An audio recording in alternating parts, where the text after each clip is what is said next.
Ayo ke taman lagi kalau saya bilang. Nah, ini taman yang paling saya cintai dekat rumah, namanya Taman Katelia. Ini dibangun pada zaman Pak Fauzi Bowo kalau nggak salah. Luasnya 3 hektaran lah plus minus gitu. Saya banyak sekali ambil foto ini karena hampir setiap minggu saya datang ke taman ini. Nah, ini yang saya bilang terinspirasi oleh Mas Yudi tentang berjalan, bersepeda, dan beraktivitas. 3 hal yang nggak bisa dilepas salah satunya gitu.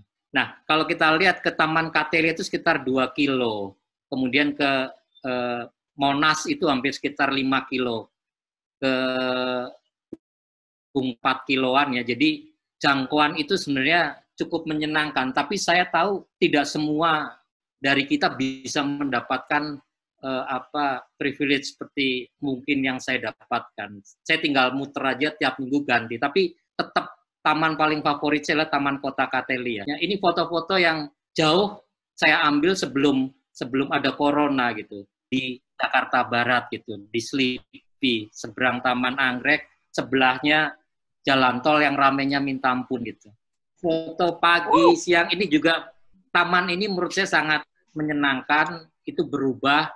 Kadang pas teratainya tumbuh, kadang hilang segala, dan setiap waktu berubah. Jadi sebenarnya dalam pandangan saya Jakarta kalau mau bikin taman yang bagus sebenarnya bisa, tinggal mau nggak gitu ya. Dan sekitar 2 kilo juga saya dekat dengan Pasar Rawa Belong, pasar bunga. Jadi itu sebenarnya sedemikian banyak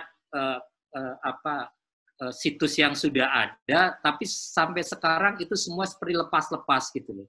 Saya berusaha ikut belajar apa yang disebutkan tadi Pak Anies, bahwa kami mencoba melihat gitu kondisinya gitu. Jadi ini adalah peta dari 25 Maret sampai kemudian terakhir 18 Juni. Dan mungkin benar disebutkan oleh Pak Anies bahwa sudah mulai landai, tapi bukan sebenarnya yang naik juga mulai banyak lagi gitu. Nah, ini 12 Mei yang lalu, ya, ini adalah 18 Juni. Jadi kelihatan yang hitam-hitam tambah banyak gitu. Jadi bagian tertentu memang semakin landai, tapi bagian tertentu semakin cepat. Ini mungkin sangat simpel bisa menggambarkan 20 kelurahan dengan kasus tertinggi di Jakarta. Kelihatan sekali bahwa di awal itu kebanyakan di perumahan yang kepadatan rendah. Yang kita lihat sebenarnya dari 12 Juni, kalau kita lihat mulai awal Juni, itu yang terjadi adalah kenaikan di kelurahan-kelurahan yang padat penduduk, seperti Petamburan, Kebon Melati, kemudian Kampung Tengah, Mapar, gitu ya. Ini yang sebenarnya harus diwaspadai gitu loh. Jadi ini yang tidak mudah kalau menurut saya, satu seperti balon, satu dipegang, yang lainnya menonjol gitu. Ini yang menurut saya PR buat Pak Anies dan timnya untuk melihat kondisi yang ada di Jakarta sekarang gitu. Kemudian tadi saya sebutkan bahwa COVID bukan sesuatu yang baru, tapi mempercepat tadi perwujudan konsep-konsep kota ideal, kota sehat, hijau, lestari, pintar, dan macam-macam. Tapi yang jadi masalah sekarang adalah kita lihat profil dari 20 kecamatan yang dengan itu tinggi gitu. Kalau kita lihat, saya mau cepat saja, ini adalah di Pegadungan, ya hijaunya selalu tidak banyak. Kalau ada pun jadi private, karena kalau kita lihat ini, hijaunya milik developer sebenarnya, jadi nggak bisa akses publik langsung gitu. Kemudian ini di Kalideres, ini di Pondok Pinang, hijaunya besar, tapi itu kembali lagi lapangan golfnya Pondok Indah yang tidak bisa diakses oleh publik. Kemudian ini di isinya Cilandak dulu, kemudian Pondok Bambu, Duren Sawit, dan Pondok Kelapa, itu sebenarnya dekat dengan banjir kanal timur, tapi juga kita lihat sebenarnya di sini mereka tetap kategori yang tinggi walaupun ada ruang publiknya.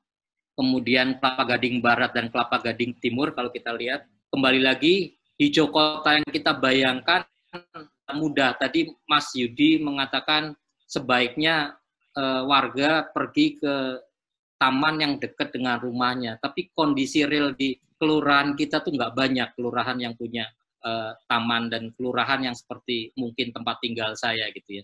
Jadi kita bisa lihat ini adalah petamburan ya, padat sekali. Kemudian ada sisi hijau dekat sungai, tapi juga setahu saya itu belum jadi taman yang baik. Kemudian Kebun Melati, kita punya Waduk Melati, tapi juga sekarang tidak bisa menjadi ruang hijau yang baik karena sudah di ruang terbuka hijau juga kelewatan sepertinya. Jadi ini yang sebenarnya terjadi di Jakarta, Mas. Jadi ini Pademangan, mohon maaf, Sunter Agung, ya. Kita juga tahu danau-danau ini atau poldernya belum bisa dijadikan sepenuhnya ruang publik gitu.